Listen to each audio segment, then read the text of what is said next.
സൂര്യാദി നവഗ്രഹങ്ങൾക്കും അശ്വിനി തുടങ്ങിയ 27 നക്ഷത്രങ്ങൾക്കും ആധാരമാണ് രാശിമണ്ഡലം.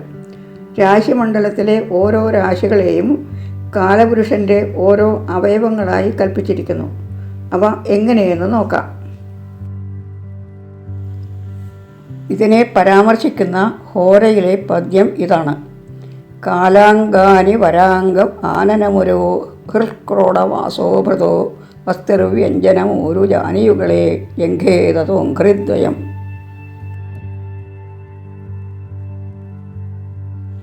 അതായത് മേടം ശിരസ്, ഇടവം മുഖം, മിഥുനം ഉരസ്, കർക്കടകം ഹൃദയം, ചിങ്ങം വയറ്, കന്നി അരക്കെട്ട്, തുലാം നാഭിക്ക് കീഴെയുള്ള ഭാഗം, വൃശ്ചികം ലിംഗഭാഗം, ധനു തുടകൾ, മകരം കാൽമുട്ട്, കുംഭം കണങ്കാല്, മീനം കാലടികൾ.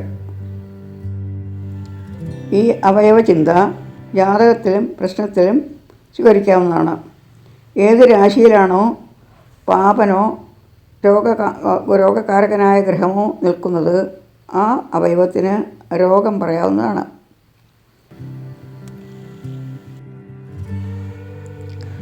രാശികൾ ജഡങ്ങളാണ്. ഗ്രഹങ്ങൾ വ്യക്തിത്വത്തിൻ്റെ ഊർജം നൽകുന്നവയാണ്. ഓരോ ഗ്രഹത്തിനും ഓരോ കാരകത്വം പറഞ്ഞിട്ടുണ്ട്. അത് ഇപ്രകാരമാണ്. ഹോരയിൽ ഇങ്ങനെ പറഞ്ഞിരിക്കുന്നു: കാലാത്മാദിനകൾ മനസ്തുഹിനകു സത്വം കുജോ ജ്ഞോവചോ ജീവോ ജ്ഞാനസുഖേ സിതശ്ചമദനോ ദുഃഖം ദിനേശാത്മജ.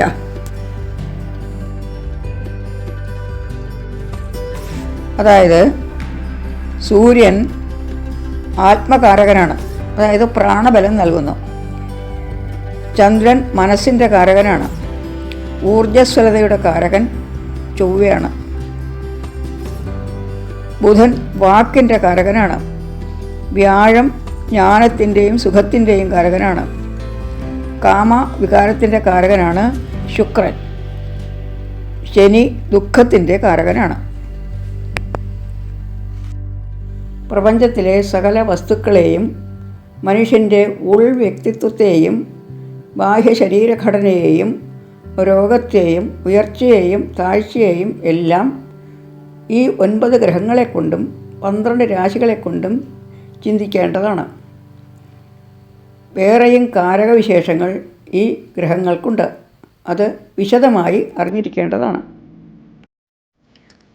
ലഗ്നം തുടങ്ങി 12 ഭാവങ്ങളെക്കുറിച്ചും ഏതെല്ലാം വിഷയങ്ങളാണ് ചിന്തിക്കേണ്ടത് എന്ന് ഹോരയിൽ വ്യക്തമായി പറഞ്ഞിട്ടുണ്ട്. 2 തരത്തിലാണ് ചിന്താരീതി. ഒന്ന് ബാഹ്യ അവയവങ്ങളെക്കുറിച്ചും 2 ഉൾ വ്യക്തിത്വത്തെക്കുറിച്ചും. 1 തന്വാദി, 2 കല്യാദി. തന്വാദി ബാഹ്യവും കല്യാദി ആഭ്യന്തരവുമാണ്. ബാഹ്യമാണോ ആഭ്യന്തരമാണോ എന്ന് വ്യക്തമായി മനസ്സിലാക്കിയിട്ട് വേണം ചിന്തിച്ച് വിഷയങ്ങൾ അവതരിപ്പിക്കാൻ.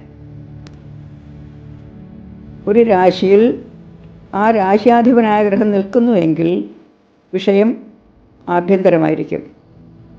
ആ ഗ്രഹം അവിടെ നിൽക്കുന്നില്ല എങ്കിൽ വിഷയം ബാഹ്യമായിരിക്കും. ഇങ്ങനെയാണ് വേർതിരിച്ച് മനസ്സിലാക്കേണ്ടത്.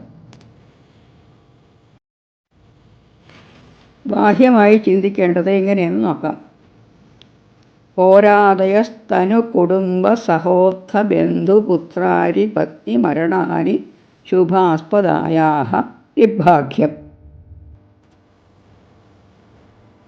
അതായത് ലഗ്നം കൊണ്ട് സ്വന്തം ശരീരത്തെ ചിന്തിക്കണം. 2-ാം ഭാവം കൊണ്ട് കുടുംബത്തെ ചിന്തിക്കണം. 3-ാം ഭാവം കൊണ്ട് സഹോദരങ്ങളെ ചിന്തിക്കണം. 4-ാം ഭാവം കൊണ്ട് ബന്ധുക്കളെ ചിന്തിക്കണം.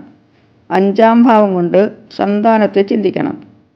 6-ാം ഭാവം കൊണ്ട് ശത്രുക്കളെ ചിന്തിക്കണം. 7-ാം ഭാവം കൊണ്ട് ജീവിത പങ്കാളിയെ ചിന്തിക്കണം. 8-ാം ഭാവം കൊണ്ട് മരണാദി വിഷയങ്ങളെ ചിന്തിക്കണം. 9-ാം ഭാവം കൊണ്ട് ശുഭത്വെ ഭാഗ്യത്തെ ചിന്തിക്കണം. 10-ാം ഭാവം കൊണ്ട് കർമ്മത്തെ ചിന്തിക്കണം, ആസ്പദം തൊഴിൽ. 11-ാം ഭാവം കൊണ്ട് വരുമാനത്തെ ചിന്തിക്കണം, ലാഭത്തെ ചിന്തിക്കണം എന്നർത്ഥം. 12-ാം ഭാവം കൊണ്ട് വദനത്തെ ചിന്തിക്കണം. രിഭ. രാശികളെ കൊണ്ടുള്ള ആഭ്യന്തര ചിന്ത എപ്രകാരമെന്ന് നോക്കാം. ഈ വിഷയം പരാമർശിക്കുന്ന ഹോരയിലെ പദ്യം ഇതാണ്: കയ്യ സ്വവിക്രമ ഗൃഹ പ്രതിഭാക്ഷതാനി ചിത്തോദ്ധ രന്ധ്ര ഗുരു മാന ഭവവ്യയാനി. ഇവയാണ് 12 രാശികളെ കൊണ്ട് ചിന്തിക്കേണ്ട വിഷയങ്ങൾ. അതായത് ലഗ്നം കൊണ്ട് സ്വന്തം വ്യക്തിത്വത്തെ പൂർണ്ണമായി ചിന്തിക്കാം. 2-ാം ഭാവം കൊണ്ട് സ്വന്തമായ ധനം, പൂർവിക ധനം. 3-ാം ഭാവം കൊണ്ട് പരാക്രമം, സാമർഥ്യം. 4-ാം ഭാവം കൊണ്ട് ഗൃഹം. 5-ാം ഭാവം കൊണ്ട് പ്രതിഭ അഥവാ ബുദ്ധി. 6-ാം ഭാവം കൊണ്ട് രോഗാദി വിഷയങ്ങൾ. 7-ാം ഭാവം കൊണ്ട് മനസ്സിനുണ്ടാകുന്ന വികാരങ്ങൾ, ചിത്തോദ്ധം. 8-ാം ഭാവം കൊണ്ട് രന്ധ്രം, അവിചാരിതമായുണ്ടാകുന്ന ആപത്തുകൾ, അപകടങ്ങൾ, രോഗാദി ക്ഷതങ്ങൾ. 9 കൊണ്ട് ഗുരു, പിതാവ്. 10 കൊണ്ട് മാനം, അഭിമാനം അല്ല. 11 കൊണ്ട് വരുമാനമല്ല. 12 കൊണ്ട് വ്യയം, നഷ്ടപ്പെടുന്നതല്ല. ചിന്തിക്കാം.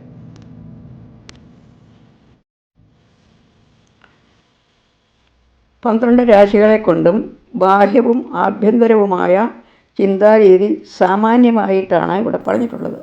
ഇനിയും അനേകം വിഷയങ്ങൾ ഇതുമായിട്ട് ബന്ധപ്പെടുത്തി വിവരിക്കുന്നുണ്ട്. അത് വരുന്ന എപ്പിസോഡുകളിൽ പറയുന്നതായിരിക്കും.